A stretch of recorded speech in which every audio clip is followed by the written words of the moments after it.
The mysteries are slowly beginning to converge, though most motivations remain murky. Our characters strive to make sense of what they know, and while some may inch a few steps forward, others remain running in circles. This week's episode takes a bit of a lull, in which our characters play catch-up to the disparate threads of information that we already know. I wish it had dropped more than a few breadcrumbs at a time, but alas. At the noodle restaurant, there's an ambulance parked outside. Sae-Bayek attempts to gain entry by claiming she's the owner's daughter and turning up the waterworks, but the major of the Special Investigation Bureau, Lim Jae-yu, Hyo-jun Seok, arrives on scene. He isn't tricked by Sae-Bayek's theatrics. He points out the police insignia on her car window. Oops. She's detained, and Jae-yu asks her how she knew to come here. Sae-Bayek retorts that she got a call from the owner, and that he can go ask her himself. I love that she speaks back to him in Banmal too. She astutely realizes that the suspect must be a big fish if the government is stepping in like this. Sunwoo orders Jae-yu to hand Sae-Bayek over to her, and at the administrative bureau, Hyo-jin and Se-ha enter Sae-Bayek's detention cell to interrogate her about her involvement in the case. Sae-Bayek points out that it only took 15 minutes for her to get to the restaurant after receiving the owner's call, yet agents were already swarming the scene. That would only be possible if they'd been staking out the scene, yet they stood by while a civilian was being attacked. Angrily, she accuses them of using the restaurant owner as bait to draw out the accomplice. Se-ha merely replies that Sunwoo had threatened to make Sae-Bayek lose her job if she interferes again. Sunwoo makes good on her threat, because later on, Sae-Bayek is informed that she's being transferred to another branch in the countryside. Of course, that won't stop her, and she takes a leave of absence instead. Sae-Bayek and Se-ha run into each other at the hospital that the agent was taken to, having each done their respective sleuthing. He stops her from questioning the doctor any further to avoid raising suspicion, then takes over. Recalling the state of his father's corpse, he asks the doctor if the agent suffered from electrocution and damaged organs, and the doctor's startled response confirms it. As they leave, Se-ha wonders why the ghost only injured the agent when she killed the janitor, i.e. his father. Sae-Bayek counters that he should be asking the opposite. Why did the ghost go to the extent of killing the janitor, when she had the ability to only incapacitate him? Again, all clues seem to be pointing to the possibility that the ghost only murdered, or in the case of Monok, abetted murder, out of necessity. It remains to be seen whether the show frames this as a justification, an excuse, or something in between. Turns out Hyo-jin and Sae-Bayek were once married.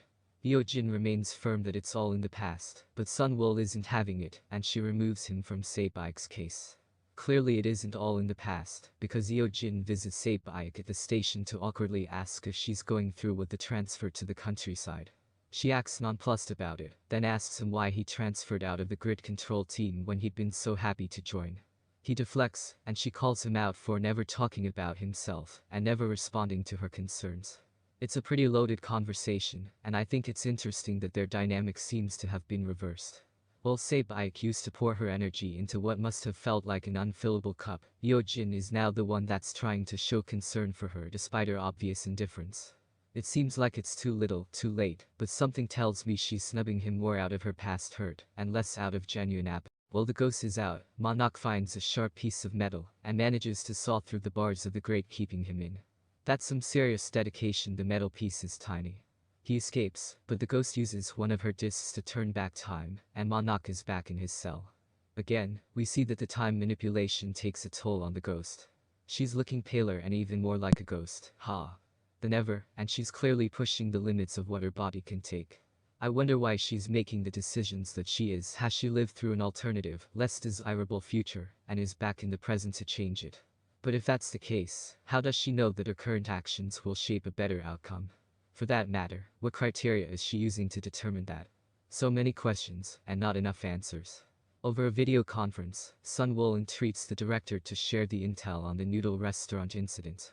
She points out that the strict confidentiality they keep actually hinders the different bureaus from working in tandem. He agrees to consider it. Sunwoo may come off as cold and rigid, but it's clear she does care in her own way. To this day, she's still affected by the death of the janitor that she'd witnessed, and she attempts to track his son down, to see how he's doing now. She finds out that his name was Lee Si-won, he was adopted by the janitor, and he's also dead. What? It turns out he was reported dead after failing to respond to his draft notice, because that's what they did for men without registered addresses back in the day. Sunwoo realizes that means the boy may not actually be deceased after all. With both Se-ha's biological parents and adoptive father dead, I hope we aren't adding another parental figure to that list.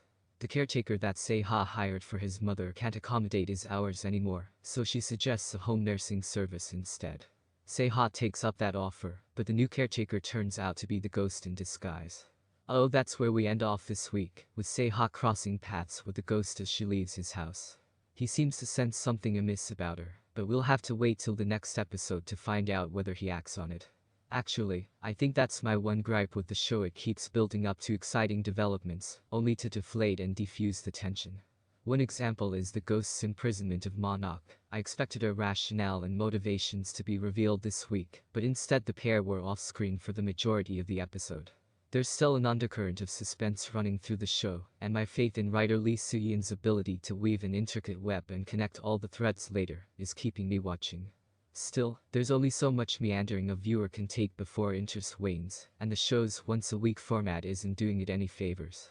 Anyway, to wrap up this week's recap on a brighter note. I love that the administrative bureau trio has such a supportive rapport, even if a certain bespectacled someone may act like a grumpy hedgehog. Not only does Jong-yi pretend to stretch so that Se-ha has an excuse to look in her direction and continue reading Sunwoo's lips, but she also covers for Eo-jin's momentary absence with a breakfast excuse. I don't know if this camaraderie will last when push comes to shove, but I sure hope it does.